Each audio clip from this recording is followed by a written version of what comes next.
Estamos apresentando A Arte de Fazer Amigos, com Alexandre Rodrigues. A expressão das artes na neurociência.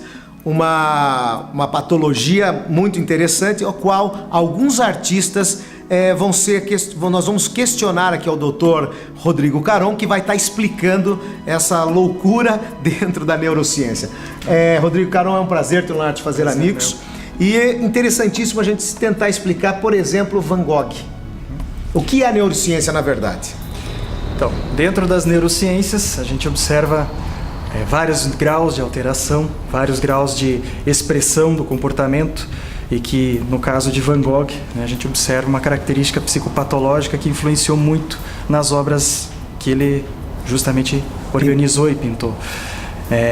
Organizou porque justamente existia um planejamento na mente dele, de modo que a forma como ele percebia, a forma como ele pintava, a forma como ele compreendia essa expressão estava relacionada a uma característica de desorganização do sistema nervoso, ao mesmo tempo que expressa algo peculiar, de algo relacionado ao sentido da história de vida dele, relacionada a um senso artístico bastante interessante. Tá. Me diga uma coisa, qual na real era o problema, a doença de Van Gogh?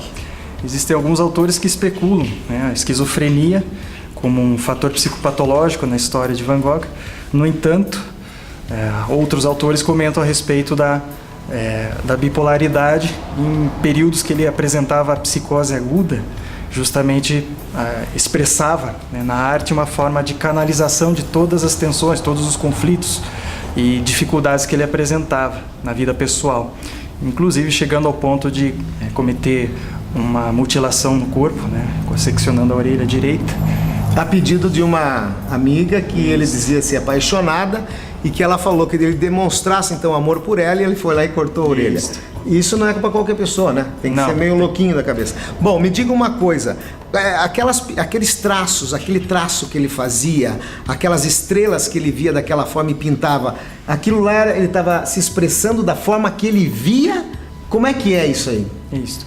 Tanto na expressão quanto na percepção, que são condições diferentes, do ponto de vista neuropsicológico, em que ele poderia estar vendo realmente uma imagem como aquela, mas também ele poderia estar pintando na hora de expressar e vendo exatamente como ele expressava aquilo na mente dele, mas de um modo muito relacionado a essa percepção de história de vida dele, ou seja, muito mais sensibilizado, muito mais acurado diante da expressão da luminosidade, da relação entre luzes e sombras, das cores, a expressão das cores, perspectiva na imagem, que permitiu com que ele colocasse essa expressão do que parecia algo muito interior dele.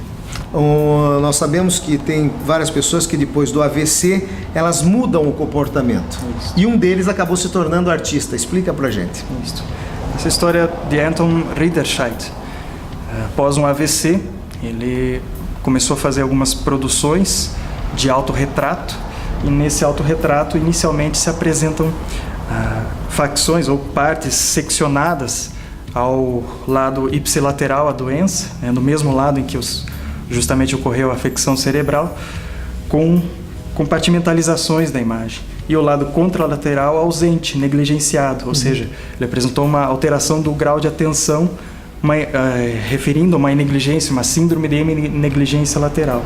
Tá, explicando em miúdos, ele não conseguia não ver... Não via metade do mundo, o lado esquerdo dele. Até a comida, ele comia o lado direito do prato e negligenciava o lado esquerdo. Tanto na percepção quanto na expressão, ele negligenciava o lado esquerdo do mundo. Então, como se tivesse um movimento do braço aqui, ele não via esse movimento. Ele não via. Consequentemente, ele não conseguia reproduzir também, mesmo usando o outro braço, o lado esquerdo do mundo.